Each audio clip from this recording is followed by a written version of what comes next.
మనకి కళలు 64 అంటే అందులో లలిత కళలు అని ఒక 5 తీసి పెద్దలు పెట్టారు. ఈ లలిత కళల్లో మళ్ళీ కవిత్వాన్ని మొదటి స్థానంలో చెప్పారు. కవిత్వము, సంగీతము, చిత్రలేఖనము, ఇలా ఒక 5 లలిత కళల్లో కవిత్వం మొదలు. అంటే దీని అర్థం మనిషిలో ఉండే 64 కళల్లో కవిత్వాన్ని మొదటి స్థానం అని అర్థం. ఆ మొదటి స్థానం ఎందుకు ఇచ్చారంటే మనిషిలో ఉండే భావోద్వేగాలను వ్యక్తం చేయడానికి కవిత్వం తప్ప ఇంకొక మార్గం. కవిత్వం అంటే కేవలం చదువు వచ్చిన వాళ్ళు అక్షరాలతో కూర్చి రాసేదే కవిత్వం అని అనుకోకండి. చదువు రాని వారు కూడా కవిత్వాన్ని అల్లుతారు. మనం కవిత్వాన్ని రాస్తాము, వాళ్ళు అల్లుతారు. దాదాపు ఇక్కడ ఉన్న వాళ్ళందరం గ్రామీణ నేపథ్యం నుంచి వచ్చాం.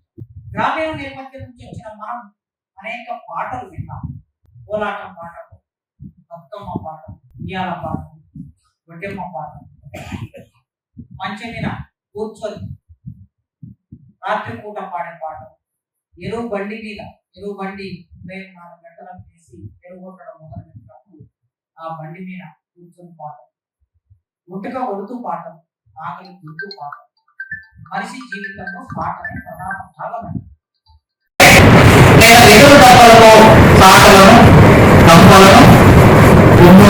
అల్లినట్టు వాళ్ళు కవిత్వాన్ని అందుతారు. చదువు వచ్చిన మనం కవిత్వాన్ని రాస్తాం. చదువు వచ్చిన వాళ్ళు రాసే కవిత్వానికి చరిత్ర ఎంత అంటే 1000.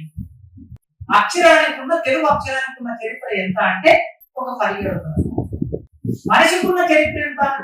అక్షరాలు. కనుక మనిషి ఉన్నప్పుడు కవిత్వం ఉంది. అక్షరం వచ్చిన తర్వాత రాసే కవిత్వం. ఈ రాసే కవిత్వం గురించి మాట్లాడుకుంటాం. రాసే కవిత్వానికి ఒక ప్రాధాన్యత. జానపదులు అనుకునే కవిత్వానికి ఆ ఊరి మీదకి రాసిన కవి ప్రభావం ప్రపంచం. అందుకే రాతకి ఒక ప్రాధాన్యత చాలా సందర్భాల్లో గుర్తు చేస్తున్నారు.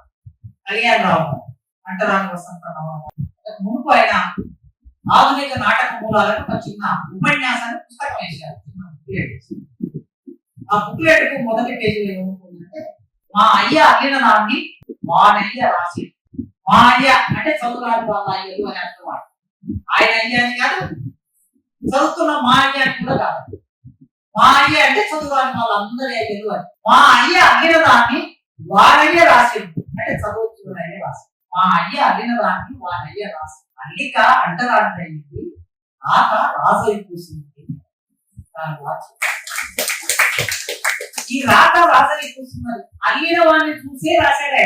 రఘునాథాచార్య గారిని ప్రొఫెసర్ చనిపోయాడు కదా, ఆంధ్ర సంస్కృత పరిషత్తు రాజ్య కళాశాల ఒక రకంగా నిర్మాణం చేసి దానికి స్థిరత్వం కలిగించి అక్కడ సిలబస్ ఎట్లా బోధించాలని రూపొందించి తర్వాత సెంట్రల్ యూనివర్సిటీకి వెళ్ళి అక్కడ తెలుగు డిపార్ట్మెంట్ జ్ఞానమైన, అల్లికైనా, ఏదైనా, కవిత్వమైనా కళ్యాణరావు గారు చెప్పినటువంటిది రాత ఎప్పుడైనా రాజు రావు.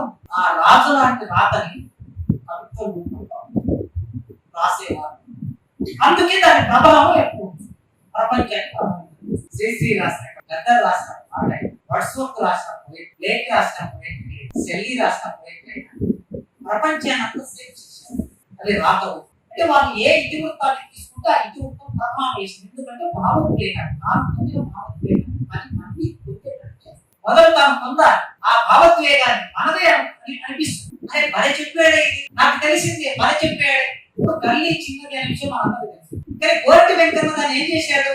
ఒక వాతావరణం అక్కడ మనకు అర్థం కాని పదాలు ఏమి లేవు, అన్ని అర్థమయ్యే పదాలే, అన్ని మన జీవితమే. మనమందరము మూసీ నది అటుపక్క ఇటుపక్క చూస్తే ఈ గల్లీలన్నీ మనకి కనిపిస్తాయి. ఓల్డ్ సిటీలో ఈ గల్లీలన్నీ కనిపిస్తాయి. కానీ ఆ జీవితాన్ని ఏం చేశాడు ఆయన? ఒక భావోద్వేగ స్థాయికి తీసుకెళ్ళి ఆదివారం వచ్చింది, మటన్ తీసుకొచ్చారు, వండారు, గసాలా, మసాలా, కరివేపాకు, పుదీనా అంతా వేశారు. ఇదంతా ఓకే, ఇది మనకు తెలిసిందే. కానీ అక్కడ లాజిక్ ఇక్కడ ఉందంటే ఆయన దాన్ని బ్రేకప్ చేశాడు. పోయాడు ఎక్కడంటే ఇంత వేసిన ఈ కింద కారుతున్న మురుగు కంపు వాసనకి ఈ మటన్ వాసన వస్తలేదు అనే వాక్యం దగ్గర జీవితాన్ని, ఒక సత్యమైన జీవితాన్ని మనం ముందుంచాడు. అంటే మనలో ఉండే భావోద్వేగం, ఆయన చెప్పిన భావోద్వేగం రెండు కలిసిపోయాయి. దానివల్ల నేను అంటే అంటాం కనుక కౌలు అంటారు ఏమైనా